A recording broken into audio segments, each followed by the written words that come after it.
Welcome to Movie and a Beer, everybody. This is Dan bringing us in, and we have an amazingly awesome, fun, cool horror film, sorta, to talk about this evening on the podcast. Blake's favorite movie of 2025. Yeah, it came out recently, and we actually had beers with it too, but we had some cool people hanging out with us, and co-hosts and just amazing friends that came along for the ride. So we were all invited in, right? We all got invited in. Yeah, we did. This is Aaron, dear listener. I'm your expert about that story with John Lee Hooker going down to the crossroads and getting a $2 guitar and selling his soul to the devil to learn how to play it. Yeah. That's my expertise, that story. It's a pretty great deal. I'm Blake, I'm your vampire expert.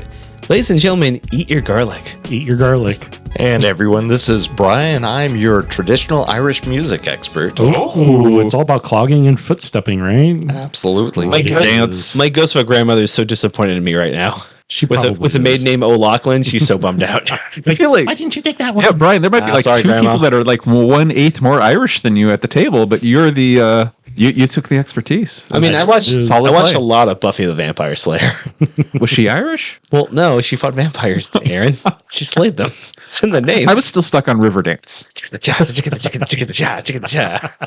Okay, so we watched this film called Sinners.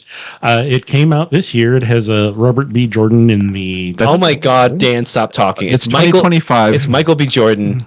It's directed and written by Ryan Coogler. No. Robert B. Jordan wrote a bunch of novels, I think. My brain's backwards. But 2025 for listeners from the future, that's this year for this movie. Yeah. The film also stars Haley Steinfeld, a bunch of amazing actors whose names I should have on the top of my head. And a classic bluesman, Buddy Guy, who has had a decades-long recording career. Yeah, in Chicago. The film debut of Miles Caton, Caton, as Semi Moore. The actress from, she's in Loki, the Loki series, and a little bit of Deadpool Wolverine. Yeah. Go look it up, dear listener. Go look it up. So some of us at the table have seen this prior to us watching it. You and me. And he was like, this takes place down in the South at the 1920s. Mississippi, 1932. And Sinners is all about being hot. There's a lot of sex and there's a lot of hot music. So that's all I'm going to spoil. Wow. And we picked a couple of beers to go with it. We did, because it was hot in the movie, and it's been hot here in Portland for the last few days. It's not today, but it's been that way. It'll be hot again. Listener, you're going to listen to this on a hot day. Yeah. We have It's this movie and a weather report. Yeah. We have a lemon shandy. Cloudy with a chance of showers. Little cloudy with a chance of hot. Yeah. It's hot with a chance of hot. So, anytime lemonade shandy from Deschutes to start. Delicious. And then the second, we have Second Death from a Hellstyle lager, and that's what it says on the can, from Holy Mountain up in Seattle. We were thinking lighter beer. This is a over 2 hour long movie, and you need to watch the credits because there's stuff in the credits that makes sense that you should stay and watch. It's a nice little button to the entire story. Is the button the technical term? It ties it up. A post-credit scene? Whoa, Dan. Whoa, that blew my mind. Did Dan bite you earlier and now you guys are singing in sync? He had to invite me in. That's just because you're from the Midwest. Yeah. So Michael B. Jordan plays... Vampires are very successful there. Plays the Smokestack twins. One is called Smoke and one is called Stack. Named after the Howlin' Wolf song, Smokestack Lightning. Yeah. So twins. They were born and raised on a plantation in the South, and at a certain age decided that they had enough of their father and moved to Chicago. Possibly killed him and then moved to Chicago. We don't know. It was never really verified in the movie, but it was talked about a few times. At some point, they went off and served in World War I in the trenches. Yeah, because they're soldiers. Fighting Germans. I mean, because they know how to use weapons really well, and they know how to fight. They know how to throw down really well. And strong suggestion that they were involved with gang activity. Gangland in Chicago. They showed up with a truck full of Irish beer and French wine. Italian wine. So you got the two sides. Dan, did you watch the movie? Dan is talking about the French mafia. Okay.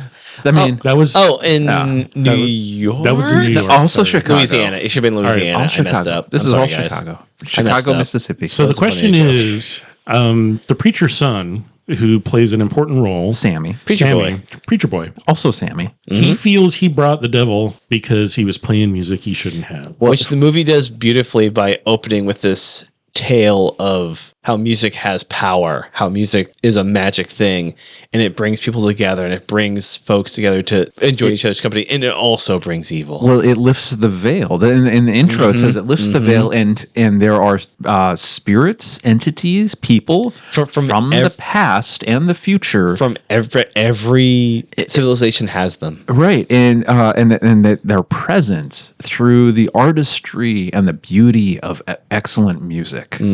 And Sammy, our protagonist, the bluesman, the preacher's son, he lifts the supernatural veil that creates beauty and healing, but there's also an alternate current that it brings evil to the surface also. Which you do see in this film. You see evil from what Sammy assumes because of his preacher father, the devil, coming to him because he played his music. He even says as much, like, I came to because you sang. Yeah. And this movie's so good, guys. I think it references a couple different cultures where music has such an important central role. I mean, like, there's a lot of Irish music that's in here. There's some like West African dance, traditional music. It also references Native American music. Like, also, Aaron, you mentioned the blues musician meeting at the crossroads. John Lee Hooker. Yeah, like that right there. The blues. Right. Blues are just... and sad as hell, and Buddy Guy in this movie. And they even had some Irish singing and dancing. They sure did. Believe it or not. So the question is did the supernatural entities come from Ireland? Because he said that they invaded my country. Yes. And when he started there's apparently a deleted scene that references the Sail the Demeter. Yeah. Where he came over on his ship. On the Demeter. Well, he references that he was in Ireland and his land was stolen by a wealthy man. I think it referenced, the Irish clearances. Yeah. To make room for sheep and wool. But I have another question. Like, okay, is this a musical? So that's a really good question. It relies on music heavily, both performed within the movie, as we've learned over the many episodes of Brian's expertise. Professionally, I refer to it as diegetic when it is part of the actual film. Mm-hmm. It's part of what you see on screen. So if I may, for the layman, diegetic would be like if you hear like Beastie Boys playing, and when someone turns off a boombox, the music stops. Right. Like it's the something source in the scenes creating the music. Yeah. Right. And non-diegetic would be score. Mm-hmm. Yeah. Like music over that's not coming from any source on screen. Again, for the layman, when the Avengers form and you hear the Avengers theme. Right. Or just any movie anywhere that has a score. Aaron, get off my back, man. Yeah. It happens. I didn't invite you in. Every TV show and every movie has that. That's just part of the genre of entertainment, film. Right. Be it on the small box or the big one, or now it's any screen. Right. You'll see. I just imagine it's a music video, so the people in it aren't performing it; it's just being played. I mean, that's the easiest way to approach explaining that to someone. Music overlay. Music. Yeah, overlay. yeah. Mm-hmm. And this film is, I would say, fantastic in using both and seamlessly kind of overlaying both score and music that's coming from the people in the film. So there's a couple of scenes that you but it's not a musical. It's not. I don't think it is. There is only one scene I can point out where someone is really kind of just singing a song as a performance. But that's the main part of the scene. It's more of an intimidation tactic. Yeah, I mean, or a gathering of your flock. I mean, but there's one specific scene where it's one person singing almost directly to the audience, not just the main character. I mean, there are several musical expressions in the film. And Brian, I was going to say, you mentioned there's this overlay of score and I think you said diegetic music. I noticed that there was it was kind of jarring, but also good. It was a kind of a cacophony, but it also made sense musically. Yeah, the score in that moment, it was a kind of a very emotional moment. Yeah, and the score, the blues didn't quite work for the emotion of that moment. Right. Mm-hmm. But I think I'd say overall, this film uses music in a really smart, really skillful way to communicate what's the feeling that our characters have. What as an audience, what are we feeling for the characters in the situation that they're in? One of the things that really stuck with me when I first saw this was the long tracking scene where Sammy sings his big song, and we see like the voiceover, and like 200 people are involved. The voiceover of how spirits come from the future, from the past. We see it lifts the veil. Guys playing electric guitar. We see people on turntables. We see class like whatever break dancers, whatever century's Chinese dancers, also like dancing, tribal dancing. All cultures. Well, it was kind of like the evolution of dance. Kind of like just a beautiful long tracking shot that just gives you like, this is all I want to do is just be in this moment. So fun trivia, if you just look up trivia on this, that scene was shot in one day. Wow. Not one take, but one day. That ain't bad. It took them. There's a lot of actors. It took them months and months and months to practice. To rehearse it, but they shot it in one day, and it was all of the. That's not so clip. There are no cuts. There's so no it's like a 2 to 3 minute tracking shot. Yeah, for the benefit of our listeners, like a 3-minute tracking shot that wanders its way around a whole crowd of actors through an entire juke joint. A juke joint, yeah. A 1932 accurate dance hall. It goes from the performance stage to like a card table to the crowd over and over. And 200 different actors are in and out, like mostly extras, but some of our main characters We see her weaving in and out of what would be a normal historically accurate background are vignettes of different musical styles from the present all the way up to the present and then going back into the past. It was, I think, a beautiful way to show the common thread of what musicianship means, how it creates community, and how it's like it has this duality that the film suggests of like it creates beauty, it creates healing and connection, but it also invites other something things. So during the scene, it also represents who's there, because the Asian couple, we get some of their culture dancing along, and I thought it was really, really beautiful. Yeah. So they had and then that last zoom, a proto banjo. They had DJ cuts with 80s beats. They had dancers from Asia, Africa, and the U.S. doing different Native American U.S. Yep.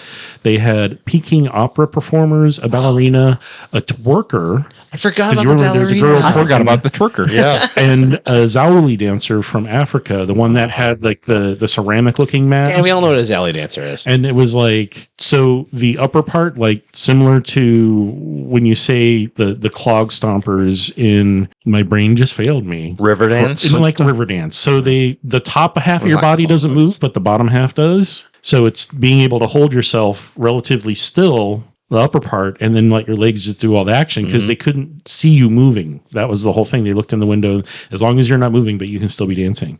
Now, in the African culture, I don't know what that's related to, but the simple fact that they did it in I commented, I was like, I've seen this before, but oh my gosh, I'm like, if you really look at how hard that must have been to track through. Choreograph both the camera and all the camera support crew, along with all the actors in front of the camera. Right. I hope Tarantino saw that and was inspired. So it felt like a very Tarantino thing to have a real long cut through a really complicated collection of scenes. Yeah. And Coogler, nailed it. We all noticed this tracking shot as it was happening, though. Like, there was a lot of skill that absolutely. And it was so interesting. Yeah. Too. So some of the fight scenes between the twins, they actually had a body double that was obviously, I mean, you can't fight yourself. Okay. Listener, so our protagonist, Sammy, the preacher's son, has 2 cousins that are twins. Yes. Played by Michael B. Jordan and Michael B. Jordan. Yeah. He does a great job.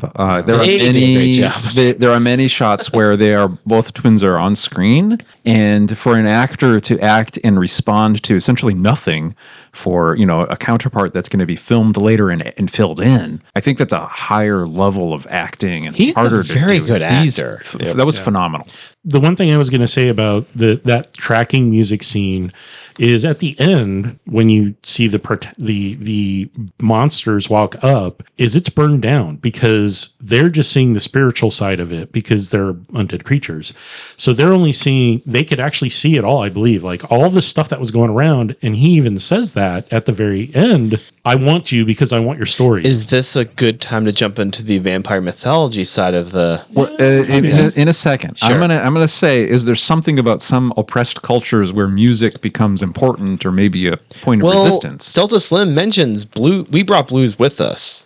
Like not the church music. They forced that on us. Like they being the white man, me. But like blues, they brought with them, which is like there's some truth to that from the little bit I've read about it. Like that is like an extension of like soul songs and what the slaves are singing while being slaves. And but I think like the other, please help. Like the other musical tradition they're drawing on is the Irish. Right. So the Irish are also oppressed, but our Irish character is a bad guy. He's the antagonist. Let's kind of ask a question that's asked by the film here. The protagonists in this film are Black people who sing the blues. Yeah. And the antagonists are white people who sing Irish music and are vampires. And whatever the Robin Pickens song is that Irish? I don't know. But it's weird. I think it's simplistic. This is a very complex film. And I think I'd agree. It's simplistic to say, okay, white people are bad and black people are good, and Irish music are bad and blues are good. Right. I think my interpretation, and I'm going to throw it out to you guys, is that music instills emotion on both the player and the listener, and it's up to that individual what they do with that emotion. I'm with that. And I think that's part of what that final scene is about. Anyway. I mean, I'm with that. I like that take. I'm really of the mind that the music is magic in this movie, where Sammy is casting magic across all time. And then later when we see the antagonist, whose name I forget, played by Jack O'Connor, I think, we see which I'm always creeped out by, but just see his influence, his like Irish emotion that's put into it. It's just the way he does it with his congregation, his quote unquote congregation, like the charisma that he brings to. Yeah, there's magic to it. It's not always good magic, but there's magic. I wasn't gonna going back to the original question I asked. His invocation of spirit closer, but okay. I'm gonna remember when I go home. I was gonna say, I don't want this to be reduced like Brian, like you're saying, like African Americans are good and white people are bad. I was thinking like they're both victims. Like this vampire didn't start out as an Irishman. This vampire took an Irishman and has been in that Irishman for 800 years. With his soul chained to that body, separated, which is, as our voodoo healer says, is like the worst fate that somebody can have. So I was thinking, can never witness a sunrise again, right? Or warmth, can't feel or connection, or like at least connection in the way that we understand it as humans. They have a different kind of connection that they talk about, but. I was thinking music is a way of resisting these sort of colonial forces. It's a way of, staking out your own sense of culture. It's a way of kind of a balm of, the pressures and the grind of life. It's a way to continue stories. Yeah. And so I was thinking like, maybe music means something if you're of an oppressed culture that it just doesn't mean if you're too comfortable. Yeah. Or if you're part of the colonial people, because then you don't have the same level of suffering. And I think there's an analogy to the blues, because there is commonly this idea that you have to suffer to really perform the blues or to understand the blues. Slim Raz's Preacher Boy for being too young. What do you know about the blues, son? What you know about the blues? What do you know? Okay, so that's where I was going to go. There's another supportive aspect. So there's a scene in the film where the brothers are separated and they're on either end of town and they're gathering their forces. And there's a scene after they get Slim from the train station and they're driving him back and they pass by. For our listeners, who is Slim? He's the blues musician that plays piano and harmonica and sings. Right. He's the main guy. He's the main attraction. He performs every Saturday night, and this is a Saturday night at a competing juke joint. And they've paid him and convinced him to come and perform at theirs. In money and corn liquor. Yes, lots of corn liquor. Well, Irish beer. So they're driving down the road. The twins do Irish beer. He's been paid in corn liquor. Yeah. So they're driving down the road and there's a chain gang. And the scene is actually interesting because it does do some back and forth between the scene as it's approaching the people on the side of the road that are in ball and chain and stuff. And he's going by in the vehicle and the car doesn't have a top or anything. It's a convertible. And he stands up and he says, "Hold your head up high." Mm-hmm. And one of the guys recognizes him. Yes. And it come to find out that he knows them all. He knows them all because he performed with all of them. There's a long story that gets told a little bit later on about these are musicians he played with, and then they all got paid and then had the money and taken away and claimed it was stolen due to the system they're in. And that was part of that magic where as he's talking, you hear what happened. Yeah. Like you hear overlaid of his story, what's going on. And that's another part of the magic is that storytelling. Like the audio overlay of like, they're running and there's this conflict. And you so hear all the rough parts. The crazy thing is, so when knowing how, obviously these actors have been given the story, they know what their role is. They know what's happening. Improvised. It is. His standing up was, talk to him, say, do something. They let the actors figure it out. But when he sat down and started humming, and then you heard the foot stomping, where he was remembering it, and you had the humming and all that stuff, he just did that on his own. That was not scripted. So it's like a great moment for Stack to say, "You got the guitar, right?" Like, it almost felt like him saying, "Hey, man, he needs this. Play the guitar. He help him along with it because those memories, and that's what the blues is pain and memory, and learning how to not forget it." Yeah, and also kind of working through the grief of the experience. Mm-hmm. So I'm wondering if the blues is unique in kind of transmuting suffering into art. Or if this movie could be made about anything else, any other kind of art, any other kind of EDM? Creative. I don't think EDM would, like, I'm not sure the suffering goes into EDM in the same way suffering goes into blues. I mean, but there is a vampire movie where there's EDM and it's called Blade and it's amazing. And this movie has some homage to that, but we'll talk about that maybe. Aaron, that's a phenomenal question. Were you thinking music specifically or other art forms? Like, I mean, I guess if there could be a painting movie about vampires. The newer Dan, what's that horror movie with the hook hand B guy? So what's his name? There's Candyman. There's a new Candyman where like the main setting is an art gallery. Oh, I had no idea. Yeah, there is. It's pretty good. Did we watch it for the podcast? No, I don't think so. But we watched it. It's pretty good. So there's also another Candyman sort of connection. So post-credit scene occurs much later on. It's in the future from when the movie stops. When the main action stops in the film, you see credits. So I think we could say it's like 1992. Yeah. So what? It is the Back date. to the future. It is the date that the Candyman movie got released. Is What? it? Yes. That's interesting. So That's not on accident. It's not on accident either. It's not. And he smells him and he says, "You're not going to be around much longer," because there's connection. They're trying to. That's cool. They're building that universe out. Well, I don't know if they're building out that universe. I just think Ryan Coogler appreciates the Candyman films because Ryan Coogler's an excellent filmmaker. Yeah, and that's part of the trivia too. It's like that was not done on accident. They purposely picked that date. Well, yeah, that's and film. You see, it's in Chicago, and it's just like, does the monster that gets created stem from these other paranormal or let's say fantasy creatures that because the Candyman series, the first one was scary as heck. Mm-hmm. It wasn't that grotesque. It didn't have that much horror, but it was just scary. It had a lot of psychological stuff. A lot of tension. A lot of tension built in that film. Like a Bloody Mary thing, but like heightened. Yeah. So here's the other question. Costuming, as mentioned before, one of the twins wears blue and the other one wears red. Yep. I wonder why. Well, because smoke is blue and stacks are red. Nailed it, Dab. Yeah, I don't know. Aaron, do you have thoughts on one wearing red and one wearing blue? I'm sure to also just keep them apart.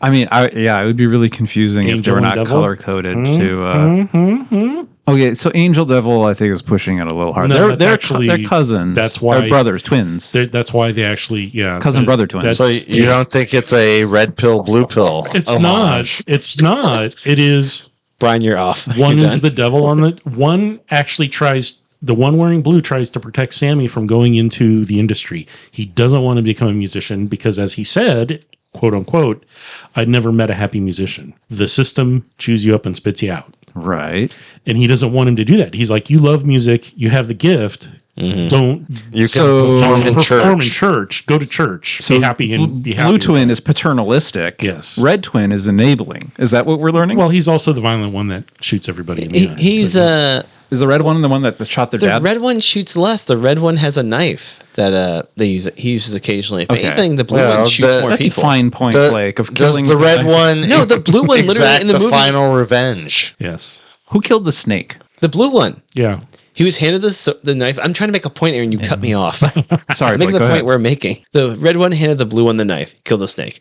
The blue one shot the most people. Yeah. He shot the two guys for trying to look in his truck. He shot a bunch of other people.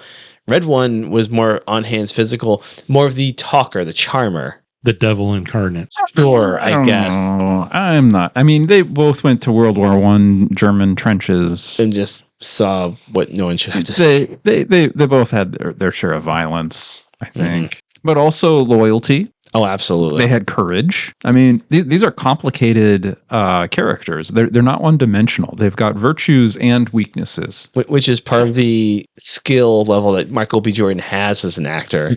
I would To be able to play both of these characters. to play both these characters with their virtues and weaknesses. But I think it also comes down to the script writers that created good characters to inhabit, because nobody here is one dimensional. Everybody's motivations make sense. I think the Oh, you way mean Ryan Coogler?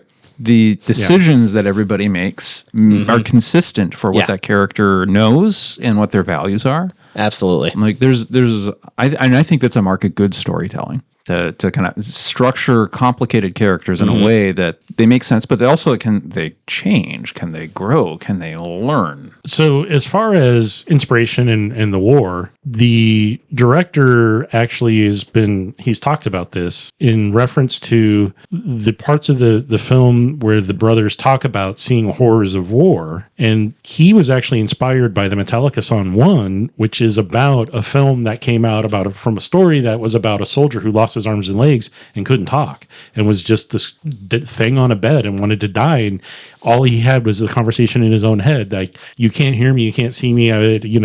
Because he's basically just a lump of meat. And the horror of that is kind of what drew him to understanding, or at least sharing, like, oh, music can actually tell a really horrible story.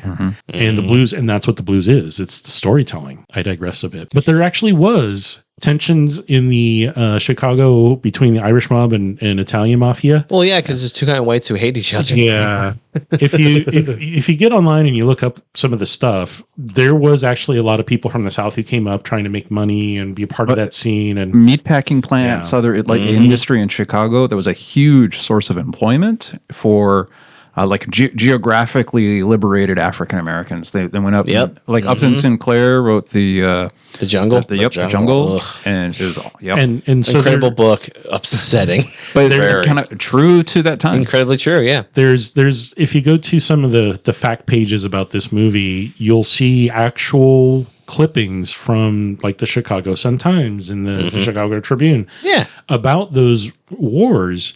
And around the time that the movie takes place, they're going a missing shipment of liquor. So, I mean, he's trying to be legitimate about... No, Coogler right. did his research. Like, this is all pretty factual, aside from, like, the characters. Vampires. The vampires, the characters themselves, of course, being like, these are fictional whatevers. If we can pivot to the vampire mythology now, I would love to. Yeah, absolutely. I really appreciate that they stuck to the whole can't be invited in, and I appreciate that he didn't do a whole, like, it's a physical force field that stops them.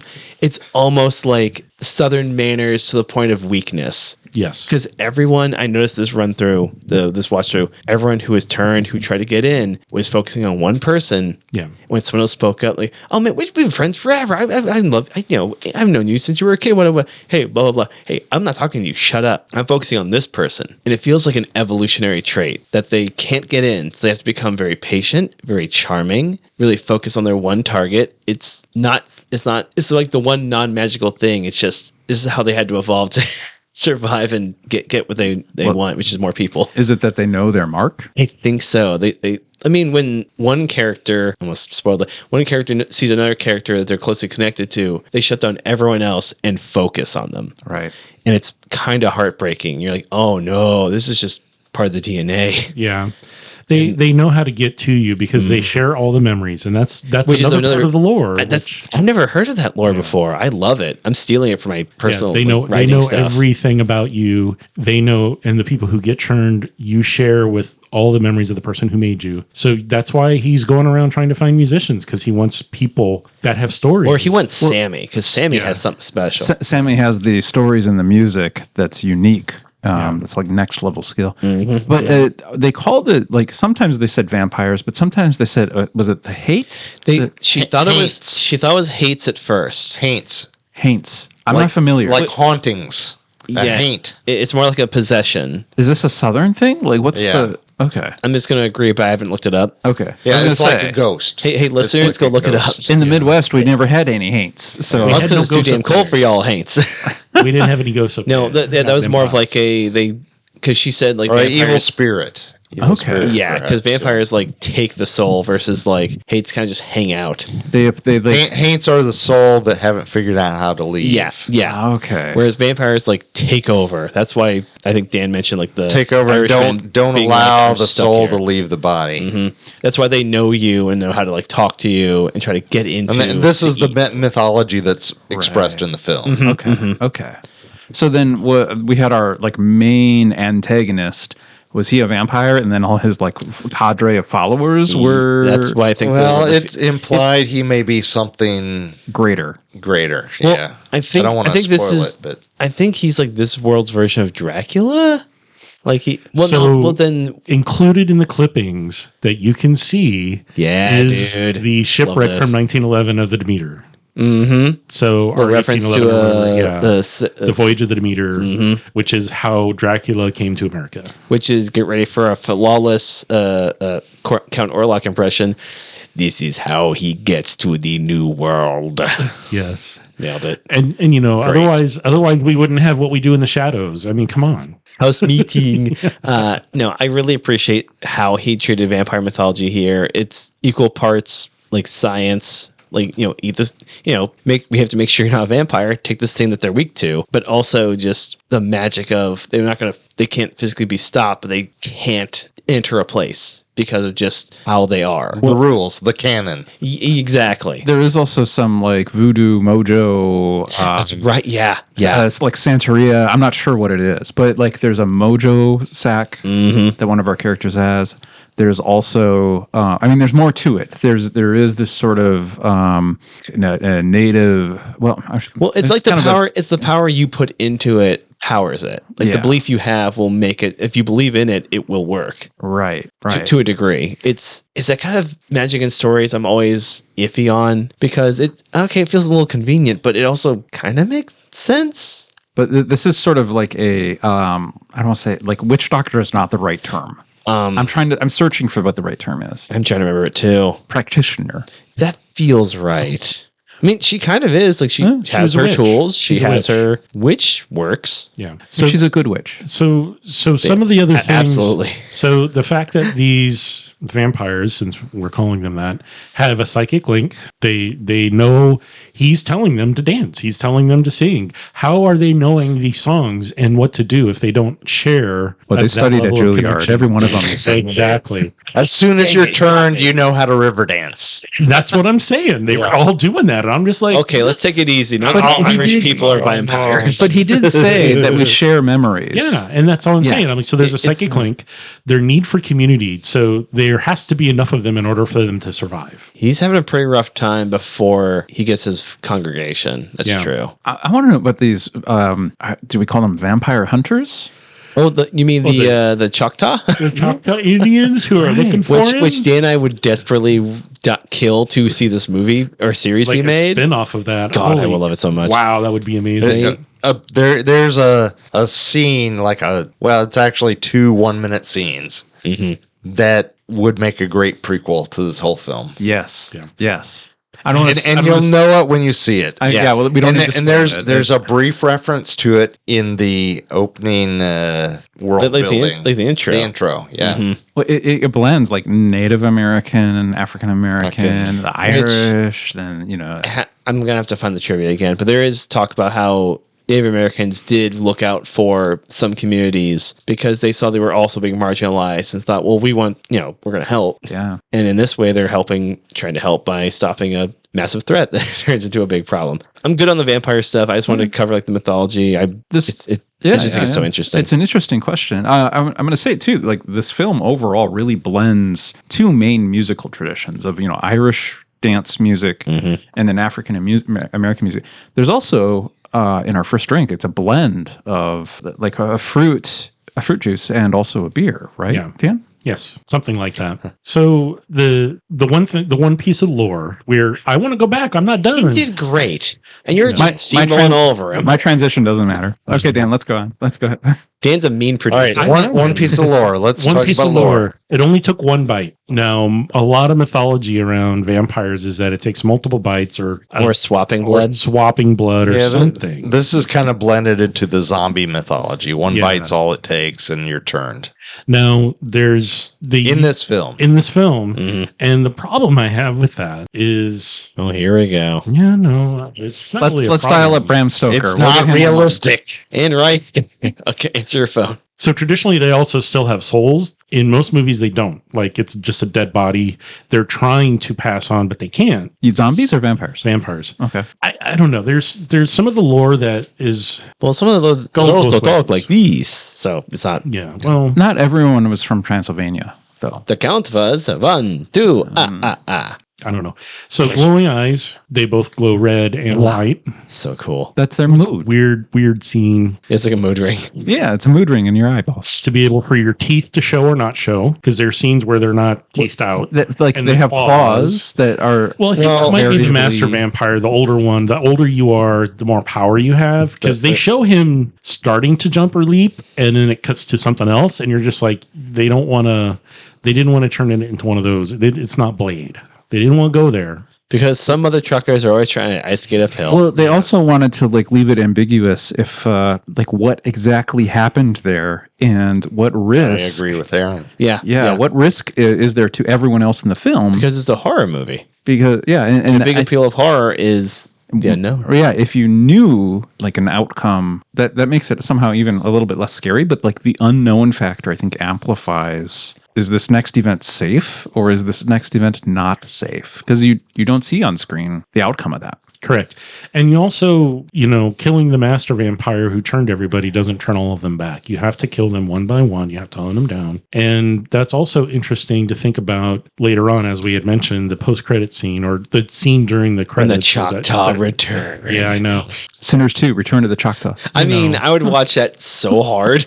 I mean, if the person who turned the two that survived and ran away... Or did they? Well, it doesn't undo you becoming a vampire. Is it really surviving? You can't see the sun Is anymore. it a curse? Is it a curse or is it a bloodborne pathogen? Because, I'm thinking of all the really great other vampire movies that I actually like that where it's a bloodborne pathogen kind of thing and not a curse. I would say, given the tenor of the film, it was more magical and spiritual.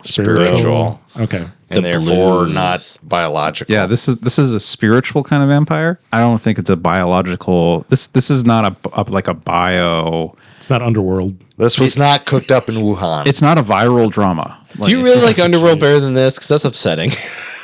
No, but I've seen them all multiple times. Machi, bud. I like that film. Watch a new I movie. like that series. No, it's a good movie. It's actually interesting and it gets really crazy and stupid towards the end when they go into the future. But yeah, whatever. I digress. Wait, was Underworld the one with the animated Kim Basinger? No, Kate Beckinsale. Okay. Also unaging. Yes. Huh. So Dan's drinking a beer. Let's pivot to that. Yeah. All right. So man, I tried so hard, and you're just like, oh hey, beer. Dude, that happens to me things to talk every about still. Every third podcast. I try to pivot and it never goes. No. Okay, right. Dan, what more movie things would you like to talk about? For just 1 second. See? Let's talk about the framing and photography. We mentioned that. It was fantastic, especially all the driving scenes down a straight road, gorgeous into the vanishing point. The clouds in the skies, all the cotton fields reflecting the characters talking with a quarter head turn, and you're seeing them from behind, framed within a window, or framed within a door frame, or framed. It was so purposeful, and it made it look beautiful. we're hearing a story being told Right. Through the visuals. through the visuals, and it's just wow, because they didn't hide the poverty. No. You saw it. You saw it happening. You saw bare feet. Do we feel like the framing got looser as the movie went on? I think so. Some of the action sequences had a lot of cuts and handheld cam. It kind of shifted. Yeah. Absolutely. I mean, I would say the first 20 minutes or so, the preacher, the defined life, the people in the church, they were always bordered by windows and doorways. And the two brothers who were going to set up a juke joint and let the blues play, they were always out In the this open sky with fields stretching away forever. I like that. there were Freedom. confining visuals. Holy cow, I didn't For catch that. I love confined. that so much. Yeah. Yeah, and even in the kind of dry goods store scenes, all the interiors people were kind of defined in their roles in the store by the windows and the doors and the countertops. And further in that same vein, vehicles. There were some characters that had open top vehicles and other characters that had enclosed vehicles. So who knows? And some of the vehicles. I mean, we're just digressing, but There was a lot sense. of theory. It made sense. a lot of beautiful framing throughout the film. Yeah. From Gorgeous top to bottom. cinematography. Yeah. Nighttime.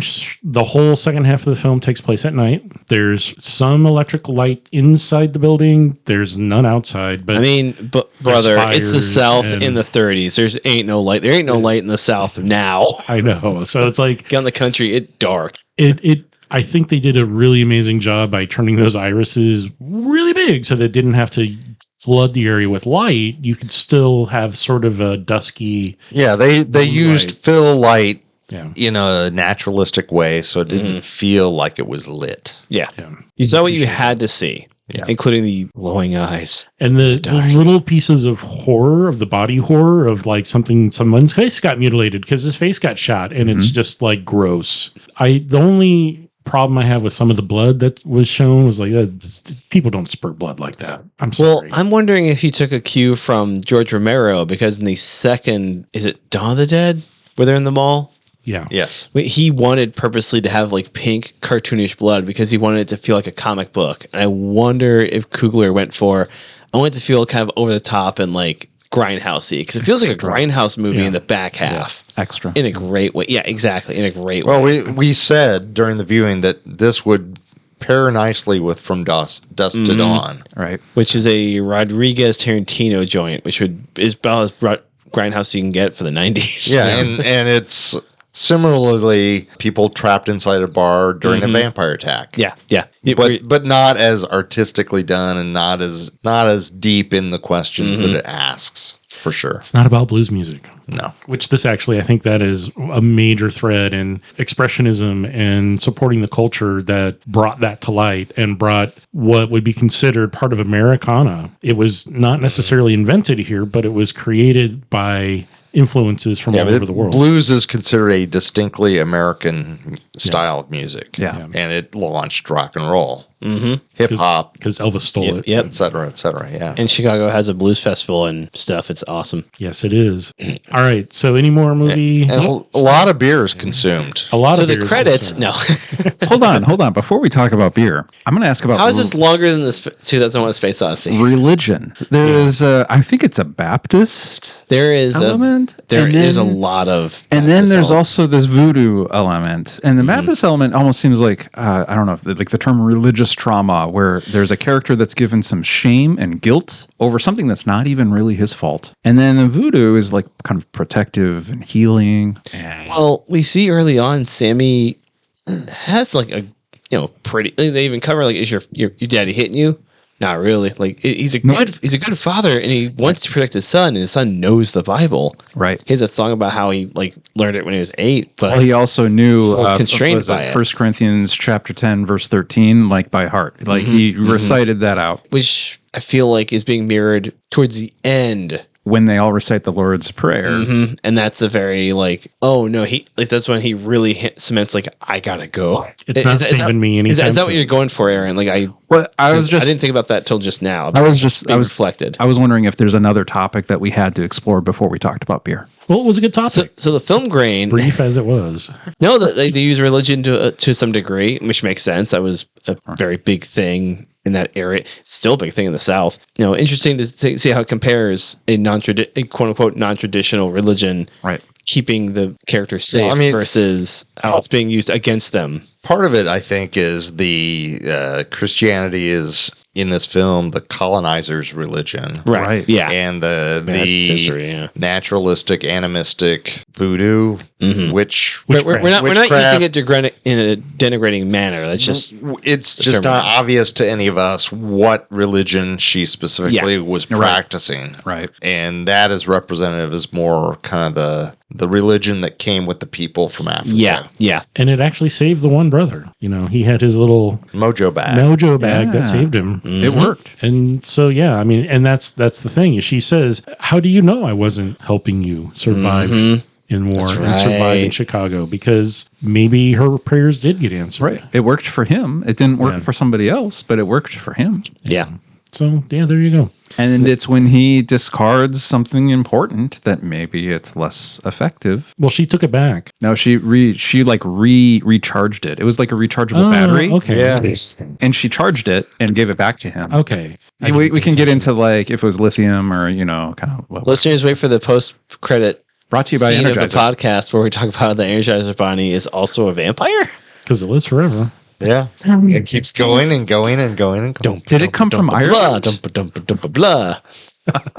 I don't know. Okay, so they drank beers in the movie. Now can we talk about beer? They had Irish beer, but we didn't. They have had Irish beer at the juke joint. They did. Or corn whiskey. And corn whiskey. And also Italian wine. Italian wine. And also blood. And It was lots very and lots fancy. of blood. Pretty cool juke joint. Yeah, I would go there. All right. I mean, so well, this, in 1932, would you be allowed? I would not be allowed. hopefully the time on the podcast, we're going to maybe talk about the beers we consumed or sampled during the tried course of 15 this. minutes ago. We tried, but now we're there. We talked briefly earlier about the two beers. We had a lemonade shandy from Deschutes, quite delicious. 5%. I don't know how much copy. It's kind of light writing on there. It's kind of small. Do you need your glasses, Aaron? Sip, savor, and seize the moment with bright lemonade flavor blended into crisp, sessionable beer. A classic, refreshing shandy. Good anytime. So, Aaron, we've had this discussion before. What's the difference between a shandy and a Radler? I don't know. Bah. Wait, so a Radler I thought was like grapefruit juice mixed with a certain type of beer, and a shandy was specifically lemonade mixed with another kind of beer. So the term shandy comes from the British. The term Radler comes from the Germans. Oh, it was like the German fruit beer, fruit water. It is the same freaking thing called two different words. You set me up. This was a did. trick question. It was a Hey, trick Dan, question. is frickin' German or what's going on there? Okay, so shandies Okay, are so my typically... answer, I don't know, was correct. Shandies are... You nailed it, Aaron. Like you always 90% do. of the time, shandies are just lemonade based and a lemonade mix. 50-50 most of the time, and it's usually with a light lager. Right. But it could be grapefruit or orange or Could like be. other. Well, those would be Radlers then, and not shandies. If you're using something other than lemonade, that's really the difference. But if you have something from Germany that has lemonade in it, Right. you can call it either. But you're from England, and you're not going to be calling something you're mixing grapefruit juice with a shandy. So really, it's a nod to like which part of the crafting tradition you're acknowledging or building on. Correct. If you call it a shandy or a Radler. So Radler means bike. It was made for people who rode their bikes, and you'd have these guest houses, you'd have these restaurants and bars and stuff along Your the bike trails, the bike tours, and they would stop and need something refreshing. They didn't want to drink a whole beer, but they wanted lemonade, and so they just mixed them. And then they're like, oh, hey, I don't like lemonade, I like grapefruit juice, or I like this or that. And so they just started mixing light beer or lagers with whatever juice. And that's what a Radler, then that term was coined around that style of drink. It's not official. So you can, like I said, you can have lemonade based Radlers as you can. Stiegel is really popular. We've had it for a couple of different podcasts. Yeah. Stiegel is Comes in, the orange version is better than their lemonade version. somehow I associated the Low Countries with Radlers and shandies. Also, like, is there a Dutch sort of fruit beer tradition? It's all over, but those are where the two terms came from. So they Okay. might have called it something else, or maybe they called it the same. Who knows? That's just, I'm relying on our AI overlords and their graciousness in giving me results when I query Google. I think Google's AI is a great fan of Radlers and Shandies. I bet it enjoys it regularly. I bet it does. Do you guys want me to quit? Because I will. Stop talking about AI. Oh, geez. Brian, do you agree? They make good points? Your phone is listening Great points. to you. Hell yeah. How did it taste, robot? How did the shandy taste? So mad. How did the shandy taste, gentlemen? I mean, I liked it. It was good. It was refreshing. I've got to say, I drank the Deschutes Lemonade Shandy last summer, and the lemon flavor was much more pronounced last year. Right. That I wouldn't find surprising at all. I mean, it changes year to year because you don't have the same lemonade that you're adding that you did the year prior. Lies. And the beer is going to be a little different because your grains are a little different, your yeast is a little different, and your hops are a little different. So different lemons. It's a different thing. So last year's brew I thought was a little more refreshing than this one. Yeah. To my memory, it was pleasant. It was delightful. It didn't interrupt the movie at all. No, I thought it went really well. I liked mine enough. I had 2. Well, there you go. It was a good thing to pick for the movie. I'm glad I had that on hand. What'd you think, Aaron? I actually like lemon. I like citrus. I like sour flavors. I guess my only comment would be like, I wish I had a little bit more of that lemonade element to it. I like shandies all the time. So, I mean, not all the time. I'm not drinking them 24/7, but I mean, who doesn't love a breakfast shandy? A midnight shandy. Ooh, we're classy now. I mean, there's not a far step from, adding your orange juice to your Prosecco in the morning and being all fancy about that. But if you think I don't slam a vodka and orange juice before I go to work, you're correct. I don't do that. That's crazy. I'm sadly correct. Not mistaken. What I'd heard is the real move was to take an orange and inject it with vodka and then eat the orange. What am I, a scientist? At work? Yeah, I've heard that too. It's better than a tampon, but it works I do the classics where I just dump a thing of vodka into a watermelon and eat it later. And hope it doesn't just run out. Watermelons are porous. That's why you put it in the trash bag. So we had a shandy and we liked it. We think it matched the movie very well. Yes. And then then about halfway through, I was like, oh, we still have another hour. Let's get the second beer out because literally there's no bad person other than the people they interact with and have to put in line. I'm being oppressed. There's no bad people other than the bad looking people. at you. Just keep talking. There's no bad people, but there are bad people because they show up once the juke joint opens up and the music starts. Oh, there is an organized group of bad people. Yeah, but they get what they need. They get what they need. I mean, they're not really what the film revolves around. No. Yeah, it's kind of, in a way, kind of a third story. It is. Kind of outside. It's not really a bookend. I feel like it's another magic moment to ensure one character gets what they need to get. Yeah. Did that feel like tacked on to you guys? I don't think so. More about the movie. Not tacked on, but it was auxiliary. Almost, auxiliary. That's a good way for it. Yeah. You got to see him use his military weapons effectively. Yeah. And that was important. But he knew they were coming for him. And get to see someone very important to him. Yes. So the second beer we had is called Second Death Hell Style Lager. And this is from Holy Mountain Brewery. It's all very thematic. Very thematic. The can, we were over at Cerveza earlier today and we're like, hey, this both sounds good and I bet it tastes good. So any copy on there, Mr. Aaron? Brewed and canned by Holy Mountain Brewing Company, Seattle, Washington. Yeah, that's it. Read all the state and abbreviations below that. Connecticut, Hawaii, Iowa, Massachusetts, Maine, New York, Oregon, Vermont, 5 cents. Michigan. You said all the states. That's not as funny. I meant like Government warning. According to the Surgeon General, women should not drink alcohol. I'm not going to. Right, you should stop drinking. So this is it's between 4.8 and a 5%. I couldn't get an absolute reading. Does it say 5 on the can? Does it say 5 on the can? Okay. Dan, I know we've talked before about like a Helles lager and Helles style lager. Yeah. Like that has a German definition. Correct. Right? So this is most likely brewed with 100% German Pilsner malt and lightly hopped with German Tettnang, and then fermented out with their in-house lager yeast, which, as noted when Aaron poured his, was like, oh, this has a little bit of a nose to it. It was funky. A little funky. It didn't bow. Just like that bass. That could have been in that tracking shot. They could have had like Bootsy Collins or the guy from Bella Fleck and the Flecktones. Yeah. Anyway. All right, Dan, go ahead. No, I mean So his laptop. We've had this style of beer many times on the podcast. We've discussed calling something just a lager versus a Helles or a Pilsner and what that means. So this as a Helles means it's using very specific styles of German hops and German malts. You can mix other kinds in with it, but it has to be based off of that to be called either a Pilsner or a Helles. Otherwise, it's just a Euro lager. And Euro lagers are okay, but they don't have to follow those constraints. And that's a legal thing in Germany. You don't necessarily have to follow that here in the States because then you can call it anything, and no one cares. I mean, to an extent. Except for the wine industry. They care. Yeah, they care. Machi, but the beer industry, they don't care. Call anything whatever you want. So when you're going to name your beer a specific style from Germany or from Europe like that, it needs to follow some conscripted, like, we know it's supposed to include these things. Well, I think it would be in a brewer's interest, though, to find the name that's going to set the right expectations with their buyers. Because that's ideal, if you call something a Helles Lager and it's not that style, people are going to be expecting one thing and they'll be disappointed turn it off immediately. And I'm never going back. And so this has a Grim Reaper and a coffin full of skulls on a lake of fire. What's a coffin boat? What's a coffin boat? Yeah, it's a lake of fire. Oars.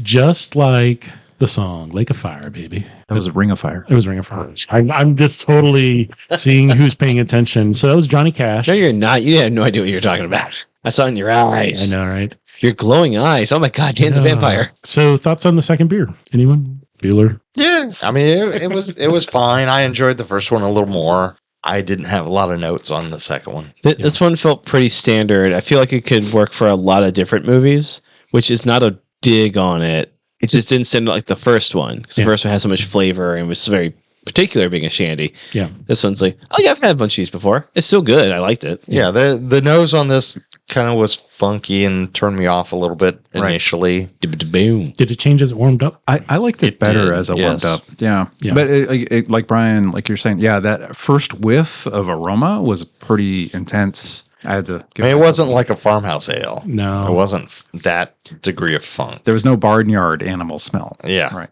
Or a juke joint. Because you're going to sweat. There was no sweat smell. No, there was no sweat smell because there was no AC in that building. No, there wasn't. What? And it was hot. Crazy. All right. Second Death. I'm not sure why they called it that, but this is a beer they've made a few times. It's not the first go around with the style. Having an in-house yeast or lager yeast means they've brewed a lot of different beers with a lot of different yeast strains. They're hacking it. They're making their own. They're developing the character profile or the flavors that they want the yeast to generate based on warm or cold fermentation. So lager yeast being cold fermented. It says Helles style lager. So it's not called a Helles. They're saying it's a Helles style. So it's close to it. But again, I would say there's the aromatics and the amount of hop flavor is a little stronger than what you would traditionally get in a Helles because Helles means light. It should be light lager. This was light. I applaud them for making a drinkable good beer. I don't know if it detracted from the movie. I think it's just nice. I think the Shandy matched a little bit better. You got this, like, granted it takes place in October, but the heat of this hot Mississippi environment, and then a tin roof building that just. I almost wonder if a hoppier beer would have matched the back half better. There's a lot of just very stylistic things happening and hoppy stuff. I know Brian's not much of a hop guy, but just like the more I appreciate it. Sure. Yeah, like a West Coast IPA would have more of a style feel than like a standard lager. Yeah, I wonder if there's like beer that has kind of like corn, like a corn sort of adjunct lagers. Adjunct. Are you talking about Mexican lager? Is there a beer style associated with the South, with the Deep South? I mean, they make beer there, but I don't think there's a specific style that's associated just to moonshine. It. Yeah, corn squeezins. Corn squeezins. Well, I was thinking maybe Tecate or those I guess I was thinking Mexican lagers. Yeah, I guess. I'd drink a Mexican lager with this movie. I mean, I would. Not many brown people in it, though. No brown people. Other than the Indians. I'm going to stop what I was about to say because I'm going to get canceled. Yes, you are.